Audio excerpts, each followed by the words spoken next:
Alright, hey guys, 8 Brian here. Now, as any of you know, if you've watched my channel for an extended period of time, you know that I'm a huge fan of Masters of the Universe, He-Man, and Motu. Anything from the knockoff figures to the original line to vehicles, and I've done a lot of videos on my channel showing you guys how to repair everything from wobbly legs figures to the attack track and other He-Man and associated vehicles. Now, if you're a collector of Motu and He-Man and stuff like that, eventually you're going to get into the realm of knockoff figures. And one of the biggest lines of knockoff figures is the Galaxy Warriors. Now, the one problem with these is, unlike He-Man figures, they're not easy to repair. They have a pin in the leg, which makes it almost impossible for anybody to devise a type of rubber band or a mechanism that you can go in and repair the legs. So what do you do if you have a whole bunch of perfectly good Galaxy Warriors, but just their legs have all come undone? You know, maybe they have their accessories and everything, but, you know, you just have a bunch of these legs, and the pin, which is riveted in, there's no real way around that. How do you fix that? You know, that's been a question in the toy community for a really long time. But fear not, your old pal 8 Brian has come up with a solution. Yes, that's right. I have finally answered the age-old question of how do you repair these figures.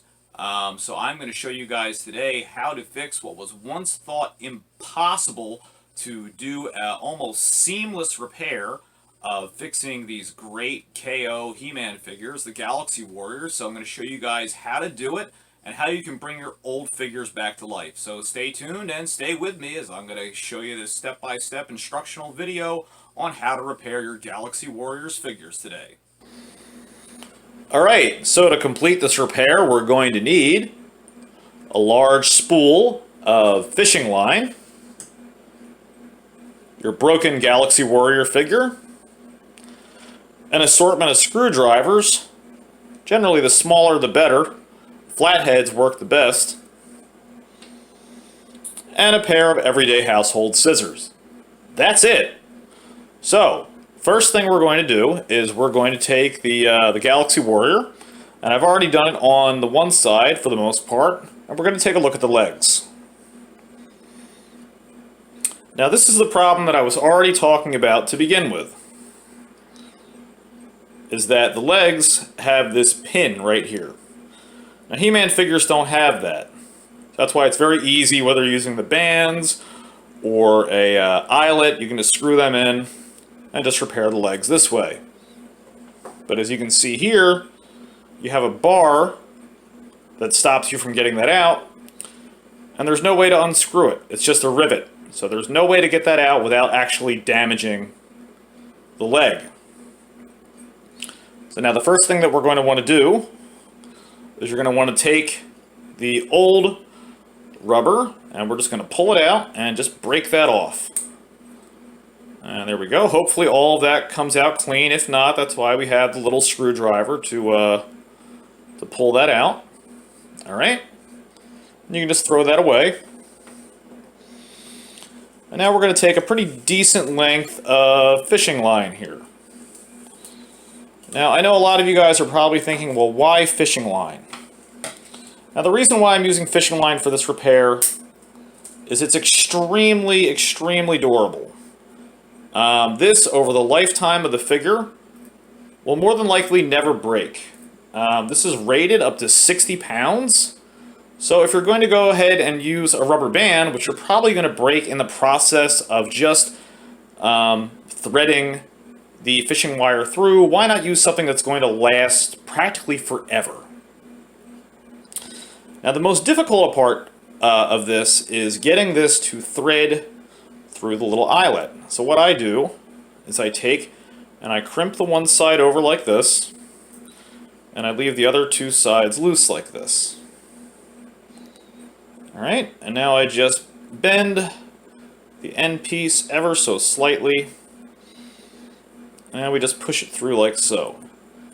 You have to use a lot of force because the way this is designed, it tends to get stuck. And that's another good reason why I have the little screwdriver, because if it doesn't go all the way through, you can just usually go in like this and grab it out. Because this is honestly the most difficult part of the whole repair, is just getting that around there. Alright, and there we go. A little bit of due diligence. And we're going to pull that through.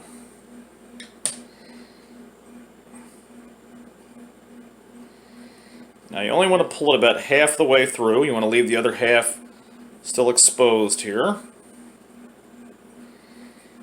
Alright, create a slip knot here with the fishing wire. And pull that through. And now we will take the fishing wire. And usually a good idea if you have any uneven ends, keep them trimmed up. Makes it a little bit easier. And we're going to put those through above the top peg.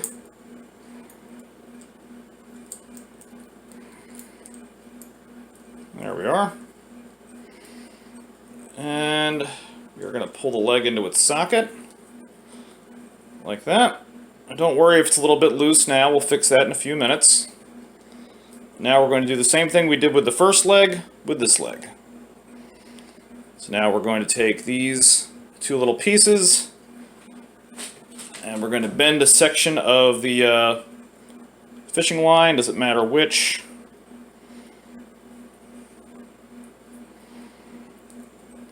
And again, we're going to feed this through. Hopefully this will be a little bit more cooperative than the first time. And what you're going to do is just going to keep trying to pull up the loops through the other part of the pin. And sometimes it might be easier, honestly, if you separate the loop or just do one at a time, because this takes an incredible amount of patience to get this through. So I was able to work this through.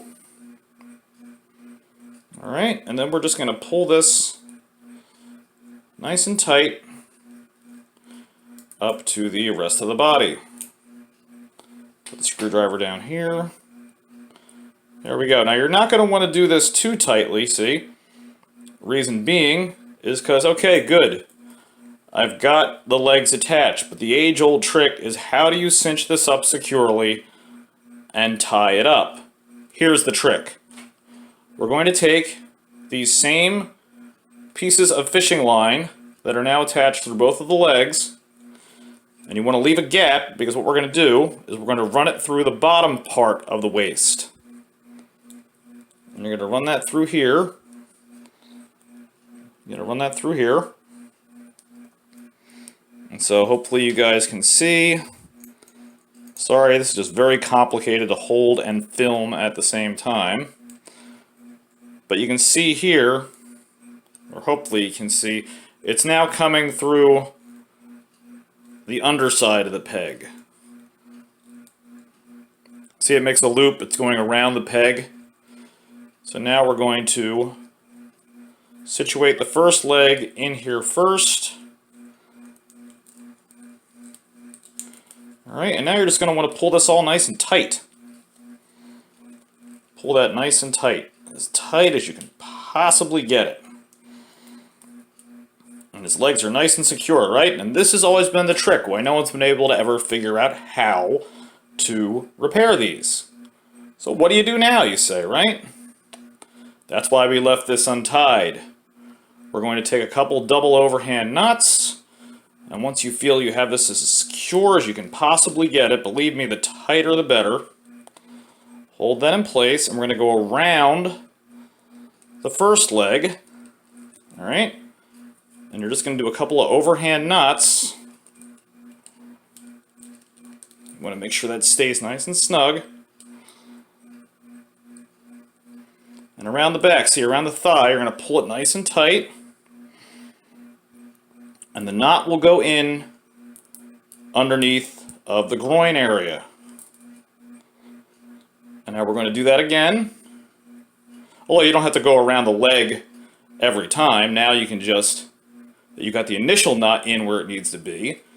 You can just do a couple more knots, usually 2 or 3, just to make sure nothing's going to slip, nothing's going to come loose. Okay.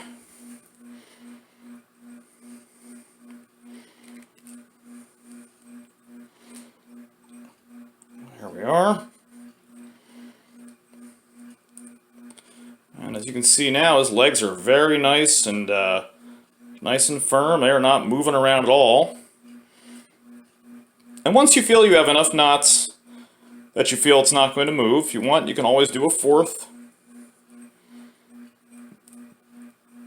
Don't have to go crazy, but just as many to make sure that it's not going to come apart.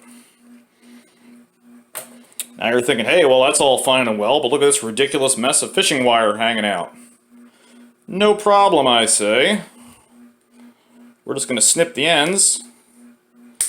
And that's why I say do 3 or 4 knots, because you're going to have some loose fishing wire that you're going to have to trim off.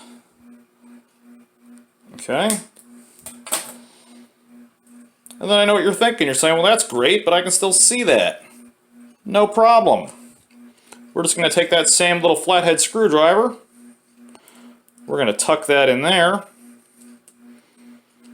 Now the knot is secured. Legs are attached. And what once was just broken trash is now a nice, completely assembled, and fully functional, presentable figure. I'll show you how he stands up in just a second. Alright guys, and there he is. He has his shield, he has his sword, and what once was just a broken piece of junk is now a fully ready to display and fully functional, standing, and great articulated Galaxy Warrior that'll look great in your collection. So I hope you guys enjoyed watching this informational video on how to fix these enigmas of the action figure world to where no one thought it was possible to be able to get these figures back together. And not to toot my own horn, but I am definitely pretty impressed that I was able to figure this out. Seems like the solution was pretty simple. It does take a lot of patience and a steady hand to do this, so if you don't get it right on your first try, keep trying, but I'm glad I can pass this information along to the action figure community. And hope you guys, if you have, you know, any wrestling champions or Galaxy Warriors or other figures like these that you can't get, you know, fixed, hopefully this will help to repair some figures in collection. And that way you guys can pass this knowledge along to all your friends and stuff. So thanks for tuning in, thanks for watching, and I hope this will help you out in repairing your broken Galaxy Warriors. Take care, guys. Hey guys, if you liked the video that you just watched, don't forget to hit that subscribe button down below, and you can follow me at Facebook at King of Retro or Twitter at #8ByteBrian. See you next time.